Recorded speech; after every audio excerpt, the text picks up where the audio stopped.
بسم الله. هاي الآن بنتقدم الآليات بإذن الله بإذن الله غير ننزلهم ونربيهم. يا رب كرمك، يا رب كرمك، يا رب استخدمنا وانت تستخدمنا. بسم الله الله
Sistem pertahanan Israel kembali gagal mencegat drone milik Hizbullah pada Kamis 25 Juli kemarin. Akibatnya terjadi kerusakan dan kebakaran di wilayah Israel Utara. Menurut laporan Yerusalem Post, sejumlah fasilitas di Avadon dan Manarah rusak seusai dihantam drone. Sementara itu, kebakaran melanda kawasan ladang pertanian di Galilea. Militer Israel mengaku telah berusaha mencegat drone Hizbullah, namun gagal. Sempat ada laporan 10 orang terluka akibat terkena puing-puing. Namun pihak militer membantah laporan tersebut. Pasca serangan drone, petugas pemadam kebakaran Israel langsung terjun ke TKP untuk memadamkan api. Sumber utama militer Israel mengatakan bahwa drone Hizbullah menjadi masalah besar bagi sistem pertahanan udara bertingkat. Pasalnya, senjata itu berulang kali sukses menyerang wilayah utara.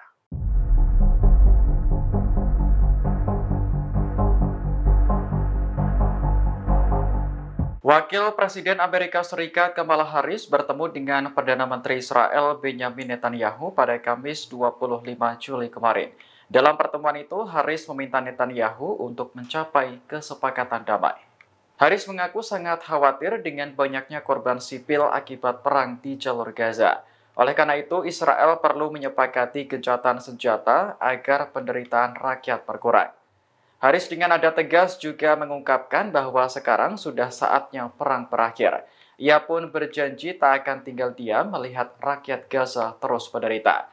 Adapun pernyataan Kamala Harris ini mengisyaratkan perubahan besar dalam kebijakan Gaza. It is time for this war to end, and end in a way where Israel is secure, all the hostages are released, the suffering of Palestinians in Gaza ends, and the Palestinian people can exercise their right to freedom, dignity, and self-determination. There has been hopeful movement in the talks to secure an agreement on this deal. And as I just told Prime Minister Netanyahu, It is time to get this deal done.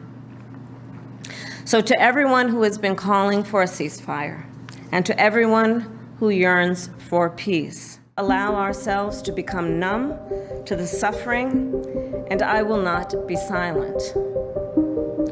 Thanks to the leadership of our President Joe Biden, there is a deal on the table for a ceasefire. Wakil Presiden Amerika Serikat Kamala Harris mengisyaratkan perubahan besar dalam kebijakan Gaza. Ia mengaku tak akan tinggal diam melihat rakyat Gaza terus menderita akibat perang Hamas-Israel. Hal tersebut disampaikan Harris kepada Perdana Menteri Israel Benjamin Netanyahu. Diketahui Netanyahu menyambangi Harris setelah bertemu Presiden Amerika Joe Biden Kamis kemarin. Harris yang kemungkinan besar menjadi calon presiden dari Partai Demokrat menegaskan sikapnya terhadap krisis kemanusiaan di Gaza. Menurutnya sudah saatnya perang di wilayah tersebut berakhir. Harris pun mendesak Netanyahu untuk segera mencapai kesepakatan gencatan senjata demi terwujudnya perdamaian. Pernyataan Wakil Presiden Amerika ini lebih tegas daripada Joe Biden. Biden sebelumnya bertemu dengan Netanyahu, namun tidak memberikan pernyataan yang substansif. Fourth time. We cannot look away in the face of these tragedies. We cannot allow ourselves to become numb to the suffering, and I will not be silent. Thanks to the leadership of our President Joe Biden, there is a deal on the table for a ceasefire and a hostage deal. And it is important that we recall what the deal involves. The first phase of the deal would bring about a full ceasefire, including a withdrawal of the Israeli military from population centers in Gaza. In the second phase, the Israeli military would withdraw from Gaza entirely, and it would lead to a permanent end to the hostilities. Download Tribun X sekarang, menghadirkan lokal menjadi Indonesia.